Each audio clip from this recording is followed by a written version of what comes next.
It's a wild card in the global geopolitics and the world economy. Yes, we're talking about the meeting between the Prime Minister and the Russian President that will be taking in fact today. In another 11 hours, we're learning that President Putin will be landing in India and will be hosted by the Prime Minister in a private dinner. This will be the 17th time the two leaders will be meeting. So what will be the discussion, in fact, is what we're discussing this morning. The message to Donald Trump, despite his threats.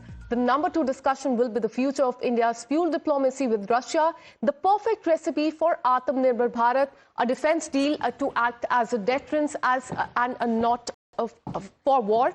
Will President Putin's India visit be Modi's trump card?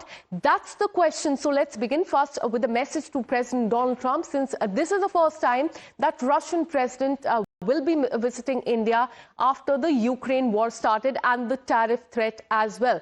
So let's show you. In fact, Russia continues to be India's all-weather ally. Such has been the dosti between the Prime Minister and the Russian President that Donald Trump has penalized India with 50% of the tariff for buying discounted oil from Russia and allegedly fueling the Russia-Ukraine war machine. Since Donald Trump's sanctions, India has imported Russian oil. That has fallen drastically, but let's tell you what it means in terms of the trade and energy. Let's get you the details here on the big screen. In fact, what is means for India as far as the India-Russia dossier is concerned. The trade ties, the bilateral trade between India and Russia is $65.7 billion, and by 2030 it is projected to be $100 billion is what the trade between India and Russia is. So before Ukraine war, as far as the oil import is concerned, as you know, it was only 2.5%, but after the Ukraine war, 35.8%, and after the sanction by Donald Trump, it has come down drastically. In December, it is around 20% as far as the oil imports with Russia are concerned. Let's give you more details as far as the trade between Russia and, in fact, India is concerned. Russia continues to be India's all-weather ally, as we told you, and such has been dosti between the two countries. So let's tell you what Donald Trump has not told you so far. US has claimed that India is fueling a Russia war machine. But the fact is that no sanction on Russian oil whatsoever, price cap by G7 or European Union. Let's give you more detail as far as the trade. The fact is that as far as China is concerned, they have also been, in fact, trading with Russia a lot, $2.19.5 billion, 45% more than India. And the claim by US was that India punished for buying the Russian oil. But the fact is that China has also been trading, and so has, in fact, US.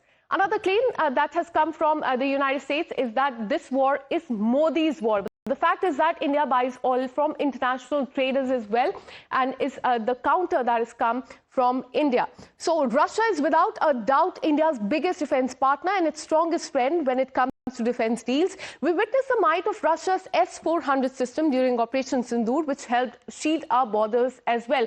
So let's tell you about the defense dossier between Russia and India. India is, in fact, the largest defense partner with Russia, supplied by Russia 72% between 2010 to 2014 as far as the defense dossier is concerned.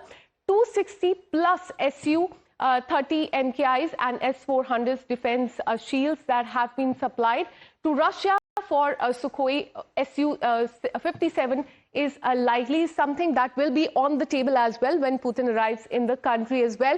Let me go across to my colleague Srinjoy Chaudhary, consulting editor at Times Now. For more on this in just some time, in just another few hours, Srinjoy, we will be witnessing, in fact, Russian president in the country. What all is on the table and what are the concerns of India as well?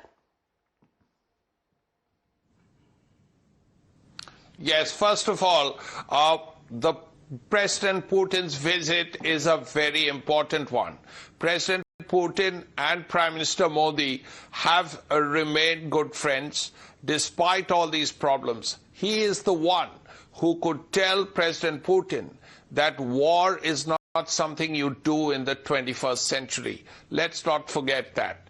But as far as defense deals are concerned, while no defense deals will be signed, several are on the pipeline or in the pipeline. and they are as follows. You mentioned the S-400. Now, they were used during Operation Sindoor. India has 3 of the 5 systems that have been contracted. Russia has still to give India 2, and they will come next year. But in the meantime, India needs missiles, and about 300 of them are going to be purchased at a cost of 10,000 crore. That's the first thing. Another 5 missile systems of the S-400 are being seriously looked at. As far as the Su-57 is concerned, while the Russians have made this offer, this is something that India has to look at very seriously. More important than all of this is the fact that India has tanks, guns, frigates, submarines, Su-27 aircraft, all the things you've talked about. Now, for that, you need spares, you need maintenance, and that is what is troubling India. Because of the war with Ukraine over these last 3 years, there has been a problem with the maintenance and the spares. That is something India is going to definitely bring up. Now, all that is really the military aspects. There is also issues about Indian nuclear submarines for India. Russia has given 2 nuclear submarines to India in the past. Now, that apart comes the question of petroleum. Now, India has been buying Russian oil and huge amounts of it. But after the sanctions, the private firms that have been buying Russian oil have reduced it. So that is something that will be looked at seriously. Now, you mentioned the amount of trade. Now, that trade was also increased because of the oil purchases.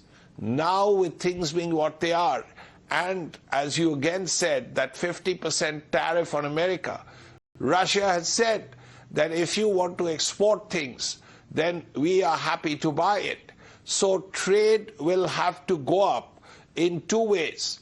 India should be able to export more to Russia, and keeping in mind that Russian oil imports to India could come down dramatically.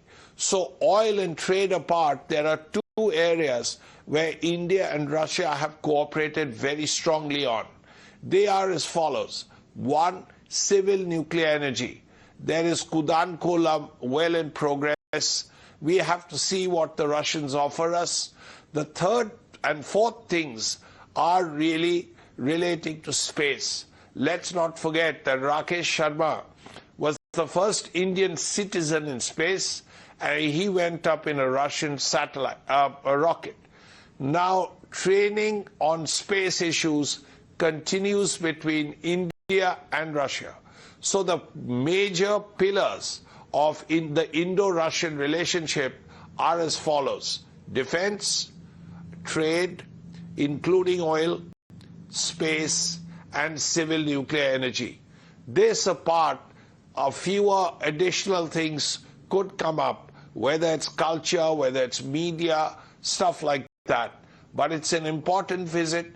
President Putin will have bilateral talks, a dinner with Prime Minister Modi tonight. Then, of course, there's delegation level talks. There's a business roundtable. Then, of course, Rajghat and all those, the ceremonial welcome at the Rashtrapati Bhavan, and ending with a banquet. So there's a lot happening over these 36 hours that President Putin will be here. All eyes on that dinner meeting, first of all, that will be taking place in the evening today, in fact, between the Prime Minister and the Russian President. Srinjoy, let's take our viewers through India-Russia Relos Pact and decode what both the nations are bringing to the defense table and how it strengthens India's military deterrence globally. Let us take you through the details as far as the pact is concerned. In fact, the mutual deployment of warship and aircrafts, and the purpose of this is faster turnaround during the operation is what the pact between India and Russia, Relos Pact, can send military formations, and that means removing case by case clearance as far as both the nations are concerned. Mutual use of airspace and ports by both India and Russia. It means more military presence of both the nations, regular dispatch of the troops, equipments and logistics, fuel and food, ammunition for the forces as well. And this will ensure that that happens. And that is as far as India-Russia Relos Pact is concerned, can be used for non-military purposes as well. And that will help in humanitarian and disaster relief efforts between the two nations. So for more on this, let me once again go back to my colleague Srinjoy Chaudhary. Srinjoy, tell us more about this pact between India and Russia as far as the Relos Pact is concerned. Yes, this is not a defense deal. This is a logistical arrangement. India has this with the Americans, and to have this with the Russians is an additional advantage.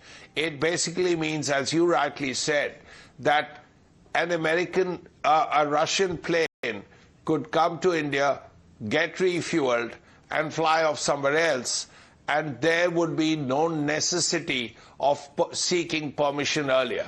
Now, this had applied to just naval vessels in the past. Now it will apply to land forces, it will apply to aircraft. Now this has added benefits, as you said. For instance, Indian troops have to move somewhere, and if they have to fly through Russia, Russia has no objection. India does not have to call Russia and say, can we send our troops? This will happen automatically. So this is a logistical arrangement recently cleared by the Russian parliament, the Duma. And this is a very welcome step. It makes life easier, mobility easier, logistical awareness easier for both countries. Absolutely. So all eyes will be on that visit of the Russian president. In fact, he will be landing in India. Later in the evening, we'll be having a dinner with the Prime Minister, and all eyes will be on the discussion as far as the defense and the trade talks between the two nations are concerned. For the meantime, thanks so much, Srinjoy Chaudhary, for all the details. With this, a short break.